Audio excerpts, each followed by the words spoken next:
Yang saya hormati, saya banggakan, Presiden Komisaris, dan kalau saya tidak salah sebagai pionir atau pendiri Kopi Pintu Air. Ya. Bapak, saya suka panggil Bapak Kubus. Ya. Jadi ini waktu dulu dia paling kaku dengan saya karena dia tidak bisa koprol. Olahraga lain beliau mau, tetapi kalau sudah senam, beliau selalu bilang, Bapak ya, saya ambil dulu matras. Tapi saya hari ini luar biasa. Ada satu dalam bahasa Latin, kui legitai setaperi corona bitur. Barang siapa berusaha secara terus menerus tanpa putus asa dan berserah diri kepada Tuhan, sekali waktu dia akan mendapatkan mahkota. Saya bangga sebagai mantan guru dan sebagai wakil gubernur, saya bangga terhadap Bapak kita yang satu ini. Siapa bilang orang NTT bodoh? Siapa bilang orang Sika bodoh? Sebarkan itu ke seluruh dunia bahwa kita hebat, kita luar biasa. Anak-anak kita luar biasa. Kalau diberikan kesempatan pasti luar biasa. Sahabat terkasih, kali ini UKM Aufi akan menyajikan sebuah videografi dari seorang aktivis koperasi kredit union, seorang praktisi sekaligus juga pendiri, pengembang dan yang memajukan koperasi simpan pinjam Kopdit Pintu Air. UKM Aufi akan mengulik perjalanan Bapak Yakobus Janu mulai dari beliau masih kecil sampai remaja, sampai bagaimana berjuang keras untuk memajukan koperasi simpan pinjam Kopdit Pintu Air untuk menyejahterakan anggotanya yang saat ini sedang menuju 1 juta anggota dan 1 juta UMKM pendampingan.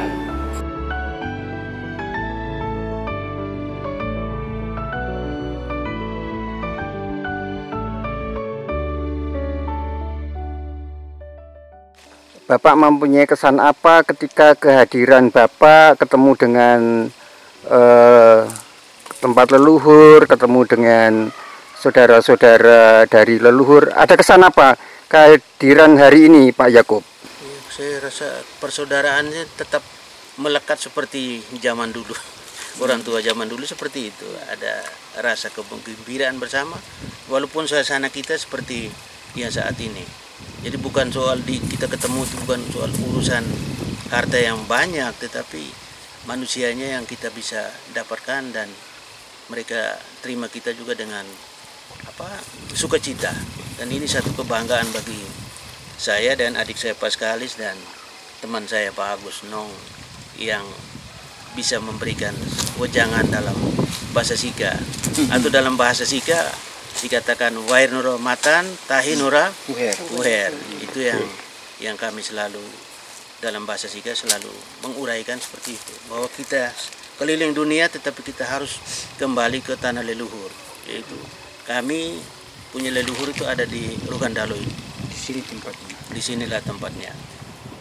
Saya mengawali cerita tentang pribadi saya sejak masih kecil. Saya dilahirkan dalam satu keluarga sederhana, atau dapat dikatakan keluarga miskin. Dari orang tua bapak saya petani dan buta huruf, dan juga mama juga petani buta huruf. Tetapi yang membuat kami masuk dalam satu situasi ekonomi yang sangat sulit. Ketika kami kecil, mama mengalami gangguan jiwa, terus sekarang disampaikan ODGJ. Nama orang tua saya, bapak saya nama Petrus Moa dan mama saya namanya Yuliana Sareng. Dari hasil perkawinan mereka berdua dan kami ada 5 anak. Anak pertama namanya Aloisa Pagan, masih hidup, yang kemarin Bapak wawancara. Dan anak kedua laki namanya Yohanes Kao, sudah meninggal saat itu tahun 1976.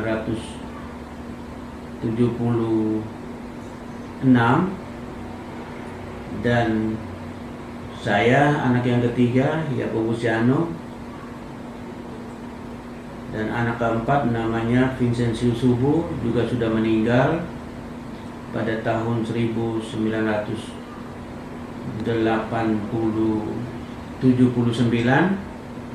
Dan anak bungsu namanya Elizabeth Monica, itu masih hidup. Jadi 2 orang laki sudah meninggal dan sisa kami 3 orang, saya dan saudari saya sulung dan bungsu. Saya mengalami diskriminasi dalam hidup di kampung sendiri, di Kampung Rotap, yang mana saya masuk SD kelas 1 dengan umur 9 tahun, dan sangat sadis lagi adalah tahan kelas 1. Jadi dengan sendirinya saya kelas 1 tuh menjadi umur 10 tahun.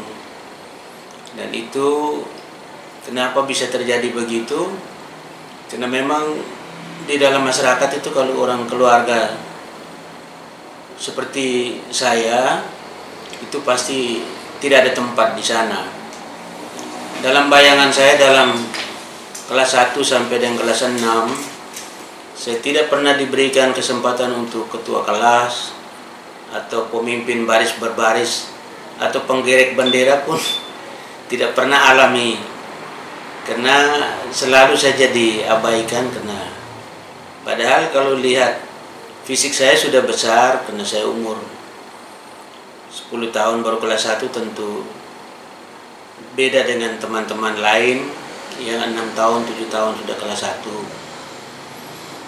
Dan tapi ketika saya tamat SD dan saya pindah SMP-nya ke kota, itu ambil SMP Frater, tinggal di asrama, dan di situ saya mengalami satu kehidupan yang merdeka. Dan pengalaman saya di asrama, saya naik kelas 1 ke kelas 2, saya langsung dipercayakan oleh Frater asrama. Saya jadi ketua asrama saat kelas 2. Lalu kemudian masuk kelas 3, saya harus keluar dari asrama karena orang tua tidak bisa membiayai sekolah dan asrama. Maka saya tinggal di luar, tinggal dengan Bapak Stef Bogar yang sekarang dikenal dengan Opo Bogar. Beliau adalah PNS saat itu, dan sambil PNS beliau membuka kios kecil di pasar. Dan saat ini dia sudah punya toko. Dan itu saya mulai kelas 3 sampai SMA selesaikan dengan baik. Kemudian saya lanjutkan ke Unda Anak Kupang, dan di sana saya kuliah. Sesudah kuliah saya kembali ke kampung dan belum ada kerja, saya jaga toko. Bapak Stef Bogar punya toko atau kios selama kurang lebih 1 tahun. Bapak mempunyai kenangan-kenangan indah apa di SMP, mungkin juga di SMA. Nah, di samping kenangan indah tentu mempunyai kenangan-kenangan yang lucu, yang juga mungkin menjengkelkan, tetapi itu menarik karena sebagai kenangan masa lalu. Ketika saya tamat dari SDN Natawulu di Rotat di kampung halaman, saya itu lalu saya menjadi siswa SMP Frater Maumere. Saya menjadi siswa yang menjadi tempat hunian kami di asrama SMP Frater di bawah bimbingan Frater. Waktu itu namanya Frater Amatus.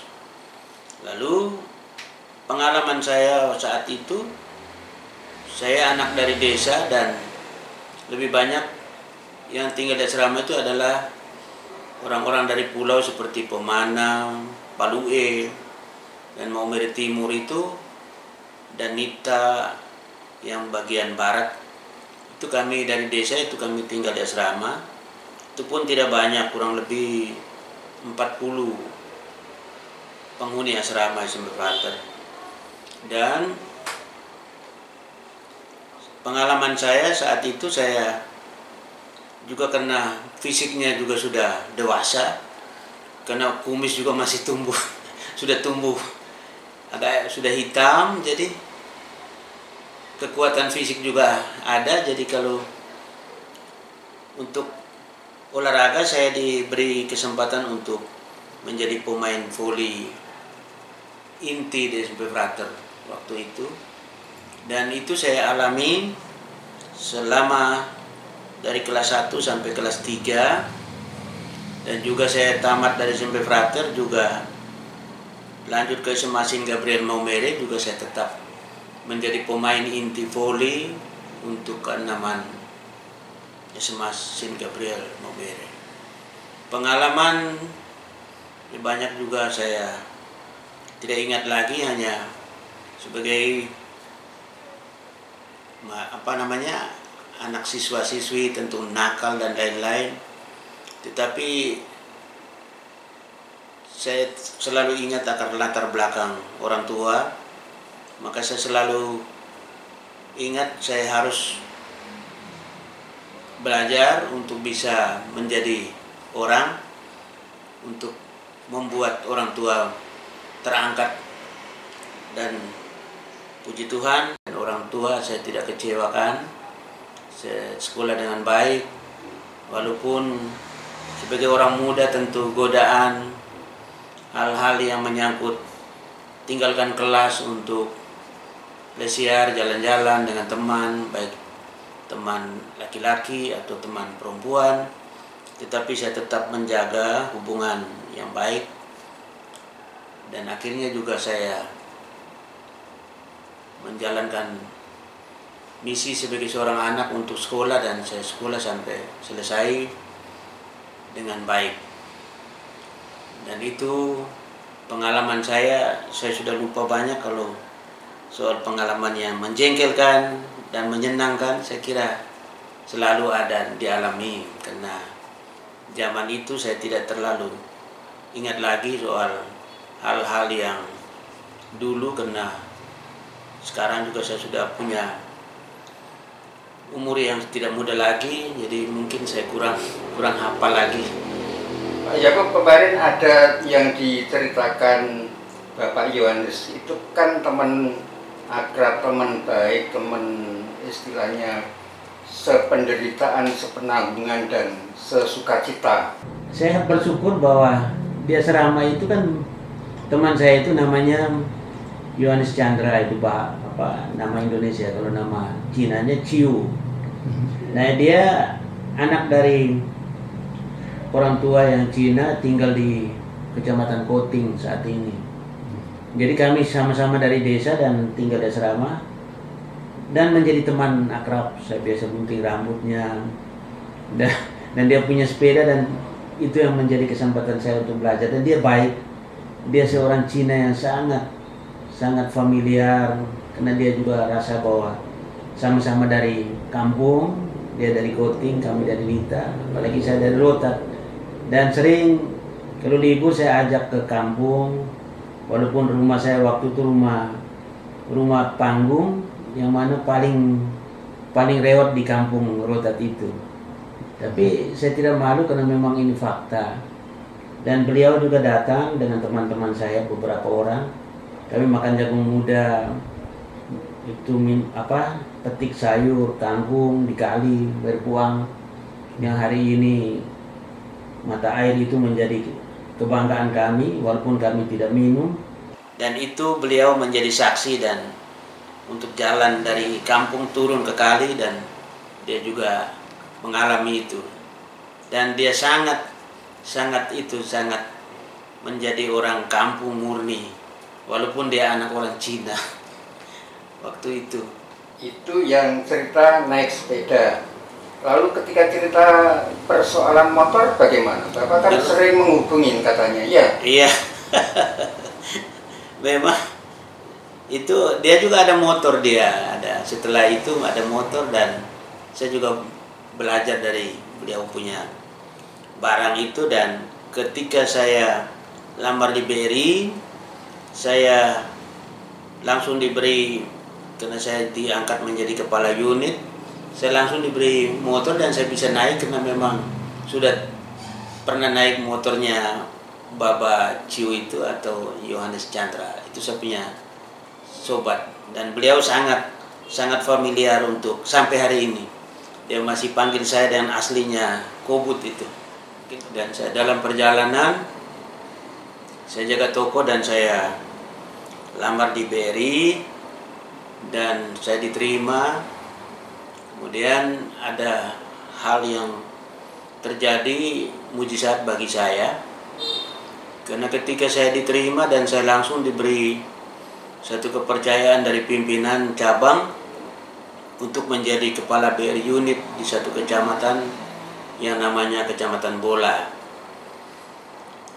Dan luar biasanya bagi saya itu karena Tuhan, saya disuruh untuk pergi ke Bola, ke kecamatan itu, dan di sana saya juga awam, baru pertama kali saya berangkat ke sana, dan saya tanya sendiri, cari kantor sendiri.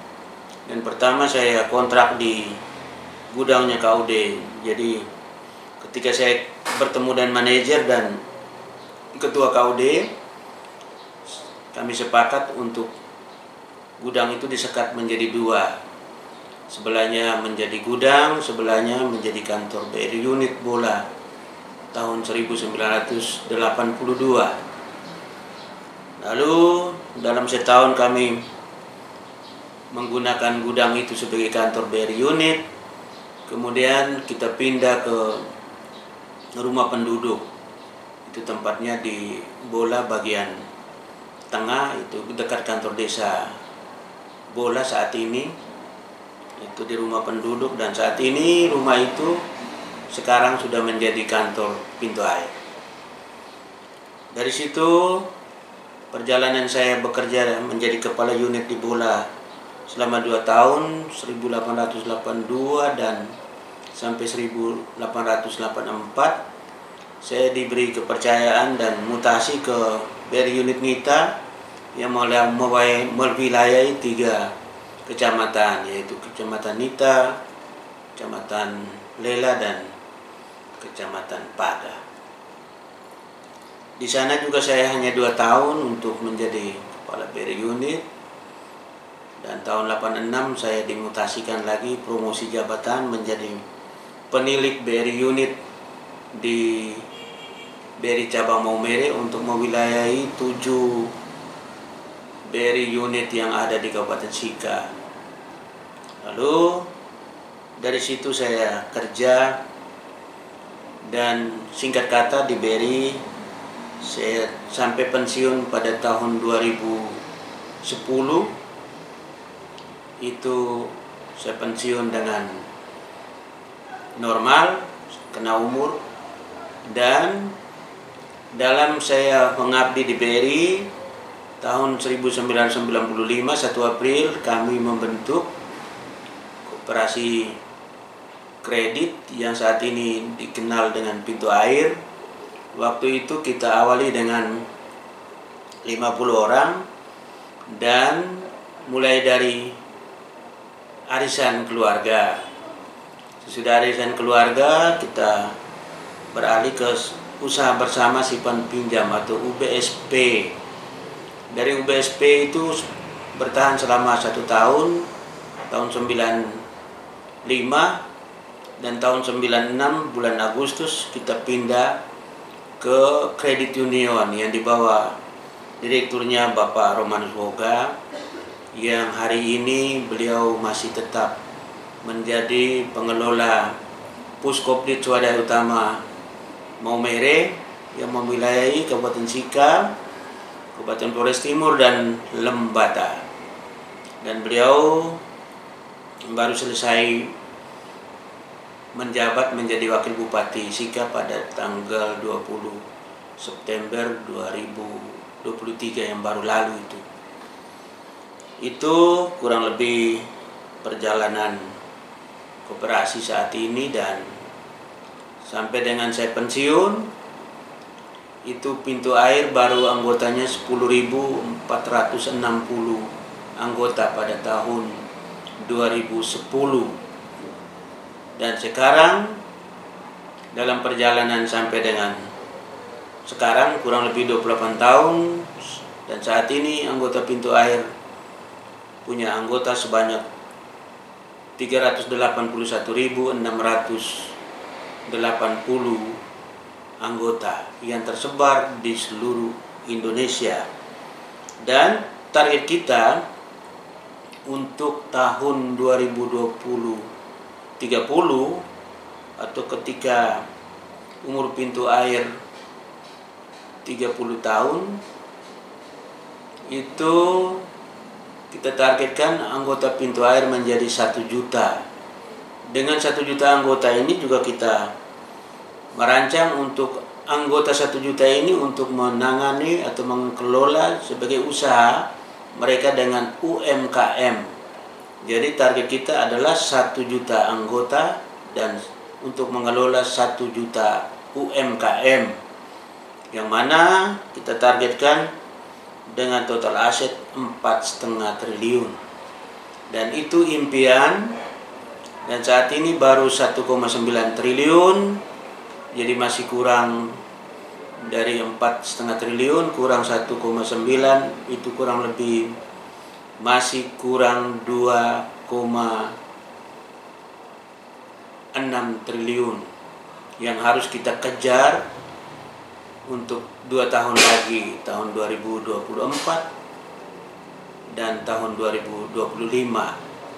Dan itu untuk target kita 2 tahun lagi atau tahun 2025, ketika saat itu umur koperasi pintu air 30 tahun. Saya kira ini menjadi rancangan kami bersama kurang lebih karyawan dan pengelola, pengurus, pengawas, manajemen, komite cabang, komite KCP, kantor cabang pembantu, komite unit, komite kelompok, dan komite titik kumpul yang tersebar di seluruh Indonesia.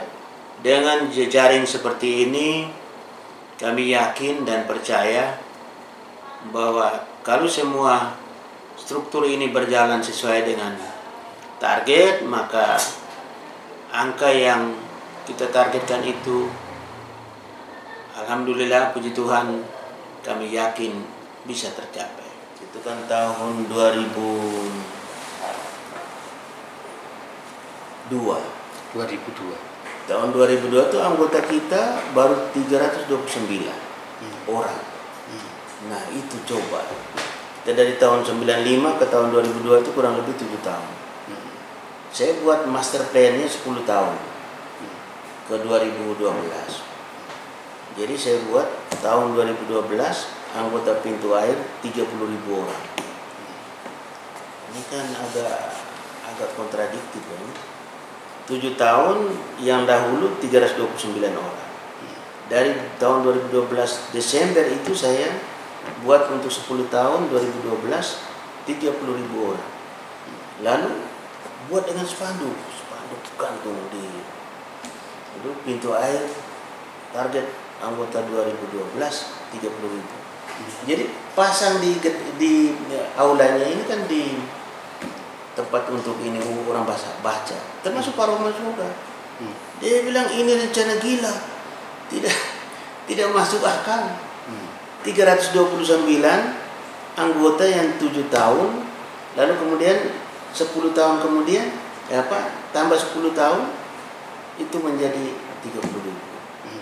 Jadi waktu itu saya mulai dengan berdoa, dengan jumpa kita bisa. Jadi itu akhirnya tahun 2012 Desember bukan 30.000 tapi 37.000. Ini 161. Itu coba. Itu yang saya bilang, benar-benar koperasi ini itu adalah campur tangan Tuhan. Gitu. Nah dengan anggota yang banyak ini semua bisnis yang kita bisa mengerjakan itu saya kira kita bisa, termasuk beli pesawat juga bisa. Jadi tidak sulit sebenarnya. Kenapa? Karena modal ini kan modal dari manusia. Manusia, contoh sekarang kita semua bisnis ini kita umpamanya ini minyak kelapa, garam, ini SPBU, ini pertanian, lahan kering, pariwisata, lalu swalayan, jasa angkutan, Ekora. Ini ada 8 ini. Kita hanya dengan uang total masing-masing anggota itu 250.000 saham untuk 8 anak usaha Kopdit Pintu Air. Itu dimiliki sahamnya anggota 250.000. Jadi bukan uang simpan pinjam, tidak. Ini saham, uang di luar, dan saham itu kita bangun PT. Nah, lalu kemudian dari situ itu pun belum 50% sudah di setor. Masih banyak yang 1 sen juga belum bayar. Itu sudah semua kegiatan kita ini sudah ada nampak. Pariwisata yang sudah ada, paling kurang orang sudah bisa lihat dengan mata kepala. SPBU sedang proses, lalu ini pertanian lahan kering sedang proses, garam sedang proses dan tinggal ini izin halal. Minyak kelapa sudah launching kemarin. Ini jasa angkutan kita sudah gunakan kendaraan dipakai oleh kantor sewa. Lalu kemudian Ekora juga sudah disegani dengan media-media lain walaupun dia baru lahir 2 tahun. Jadi saya kira ini satu kebanggaan kita walaupun kita dengan modal yang sekecil itu 250.000, apa artinya 250? Apabila bisnis yang kita sementara geluti ini kita sudah jalankan, maka kita akan ke itu sekolah dan rumah sakit. Itu memang satu bisnis yang sangat menjanjikan itu. Bisnis apa kalau sekolah kan nggak boleh bisnis, rumah sakit nggak boleh bisnis. Memang itu katanya tidak bisnis, tapi itu adalah uang. Jadi kalau kita bilang itu tidak bisnis, padahal kalau kita kelola sekolah pasti dapat uang. Jadi rumah sakit pun begitu. Kalau tidak kan untuk apa orang bangun rumah sakit, bangun sekolah. Jadi saya kira kita sudah punya ancar-ancar, tapi masih dalam gagasan, masih diskusi lepas. Itu nanti kita punya sekolah itu mulai dari TK sampai perguruan tinggi. Dan itu yang akan kita bangun, tetapi untuk sementara ini kita hindari dulu. Karena nanti kalau semuanya itu kan pasti modal penyertaan dari anggota.